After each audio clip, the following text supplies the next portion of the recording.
Peggy 18.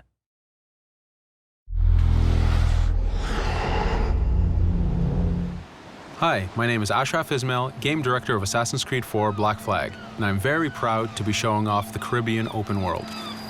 Here, we're going to start with Edward. After completing a few missions, he's met up with the assassins, but he's not yet bought into the creed, so he still has this selfish need for fame and fortune.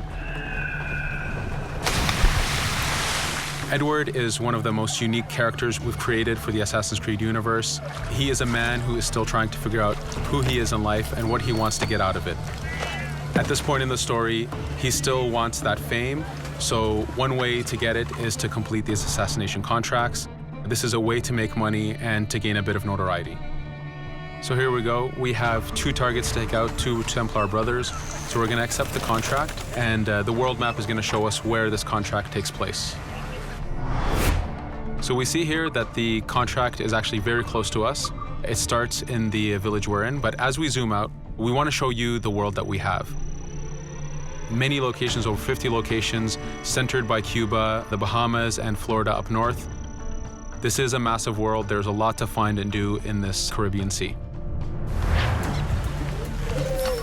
But now we'll get back to the Fisherman Village and go after our targets. The Fisherman Village, it's one type of location in this world. It's really here as a convenience to the player. This is where you can start missions, where you can shop to upgrade Edward and the Jackdaw itself. It's really about the mood and the ambiance of the Caribbean Sea. In the distance, we have a tavern that we're approaching. Taverns are places where you can hire crew, play mini games, drink if you wish. But for now, we're going to focus on the targets and take them out.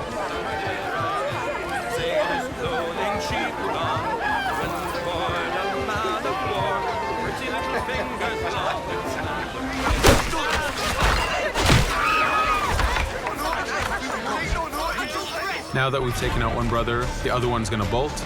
Just like classic ACs, we can chase him down and take him out that way, but there's many ways to complete this contract. We can use the new free aim system to shoot him this way, to eliminate him that way. We can jump onto the ship and take him out with his crew, but instead we're going to let him escape into the sea and follow him with the Jackdaw. This is your ship. This is the second main character of the game. You're going to have to customize and upgrade the ship as you go on this journey with Edward.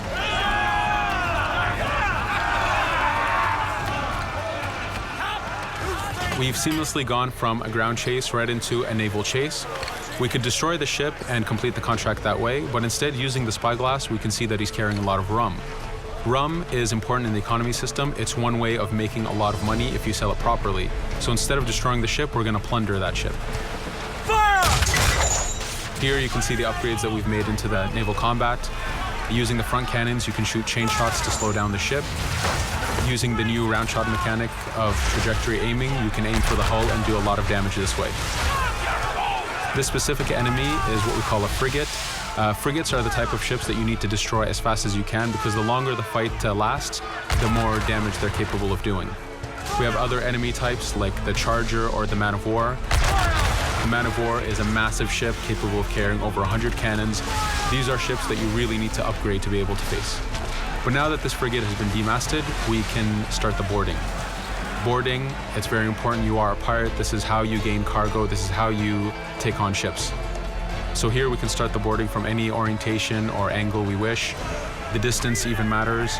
If you get too close, the 2 crews will just jump right into each other. If you start a bit further, you can jump in the water and go in for a sneak stealth attack. We have 2 objectives to accomplish for this boarding. We can take out the captain, and we need to take out some of his crew. So using the swivel gun, we will efficiently take out a lot of the crew. And now we'll go for the captain using Edward's navigation abilities. Here, again, using the new free aim system, we have a dangerous enemy on the other side taking out our crew. We can easily take him out with a headshot. So what we see here is that 2 ships have come together to create this 3D environment where, using your assassin abilities to navigate, to be stealthy, you can take the advantage and get the kill by surprise. Now that we've taken out the captain, we still need to take out a few of the crew members to complete this boarding. Now that we've plundered the ship, we're going to gain that rum that we saw earlier, but we're also going to gain ammo and crew members and some gold.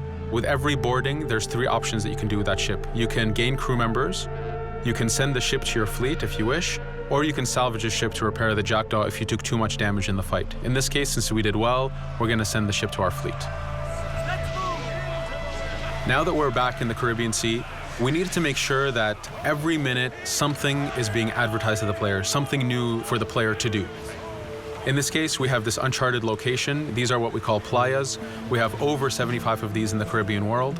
Every playa has something very important for the player to find, something that will help in upgrading Edward or the Jackdaw. So it's in your advantage to explore these locations.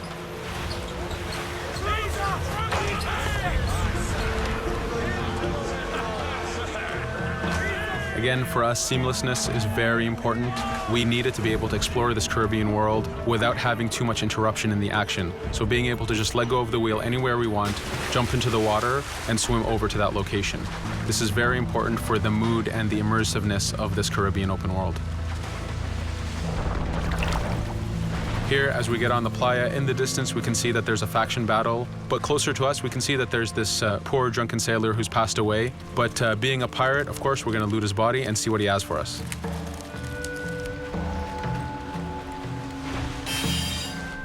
So we found a treasure map. This treasure map is asking us to go to an island called Misteriosa. Every time you find one of these, you know that you're going to find a treasure that is linked to the progression of the Jackdaw or Edward, so they are very valuable.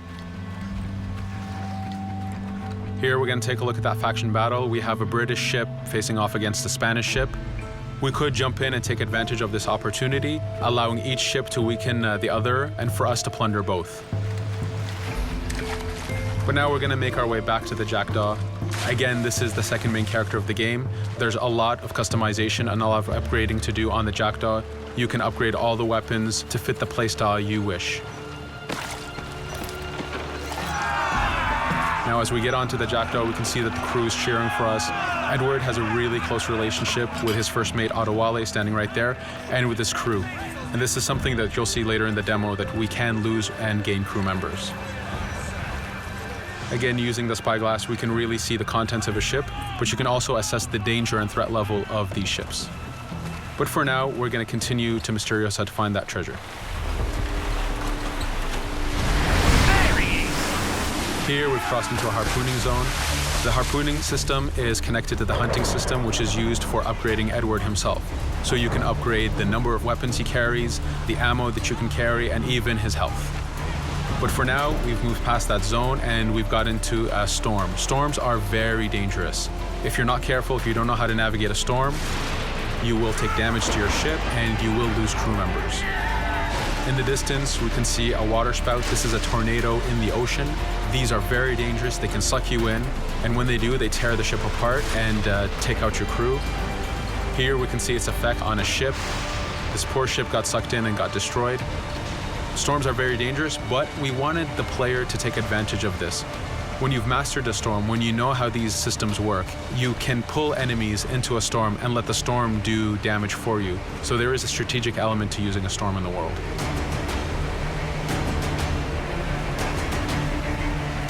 Here we can see that the storm is dying down a bit, but there's still this torrential downpour. It was very important for us to get the real mood of and atmosphere of the Caribbean in the weather cycles and in the daytime cycles.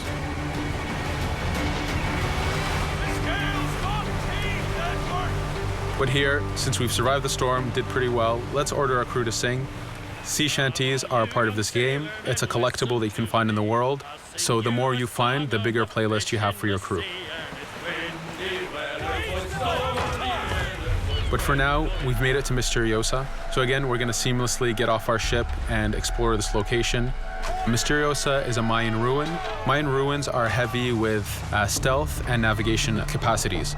There's a lot of treasures and hidden discoveries to be found in these locations.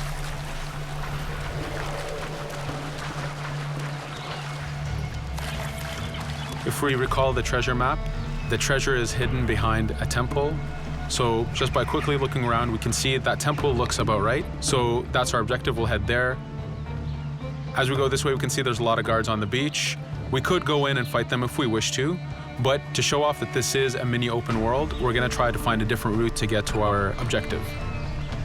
Here, we've seen a guard. We don't wanna alert him, and we don't wanna alert the guards on the beach, so we're gonna use our stealth ability to take him out silently.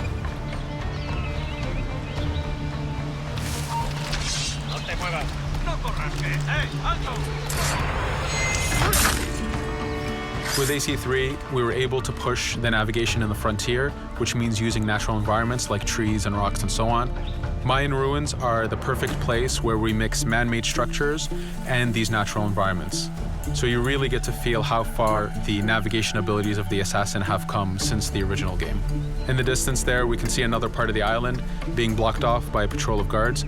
We're going to avoid it for now and go for that treasure.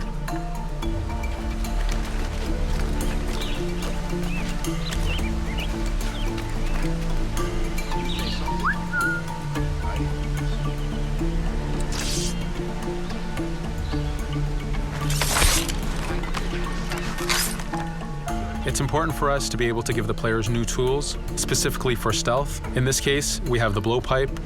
Using the berserk darts, you make your enemies go crazy. Effectively, this means that they'll attack anything and everything in sight, including their own friends, animals, or Edward if he was in the way. So you do have to be careful with how you use it.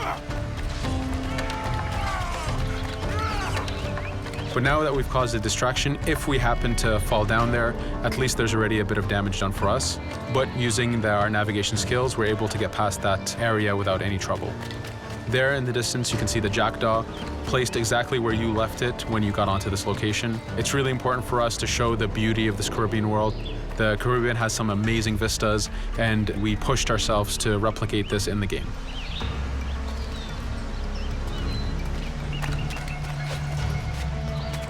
As we continue forward, we can see in the distance there's a couple prisoners that are taken hostage. This is a scenario that you need to use stealth. If you're detected by those guards, they will kill the hostages. So in this case, it's to your advantage to use the environment to figure out how you can take out those guards without being detected. In this case, it's 2 guards, so it's not too hard. There are other scenarios where you have more guards and you have to figure out how you can take all of them out at the same time.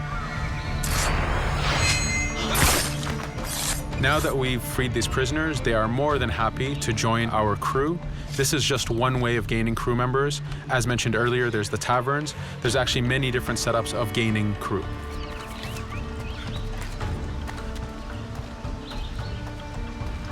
Here, we're going to go back to the treasure map. We can see that the treasure is actually behind the temple near a fountain. So if we just look around, we can see that it's around here.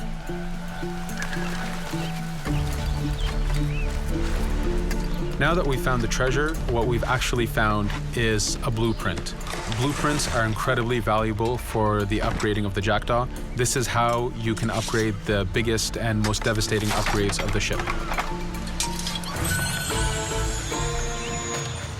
So here we're approaching a reach high point. Just like classic ACs, synchronizing with the reach high point reveals the contents of a location and the map itself. But as an added feature, because this game world is so huge, there are many different locations, this also becomes a fast travel point. So now you can, by synchronizing, now you can come back here anytime you wish to collect those treasures that we passed up a bit earlier. Here we've reached the end of the demo. This was a tease of the open world that we have. We're very excited to be able to show off this game and to let you play it very soon. Thank you for joining us.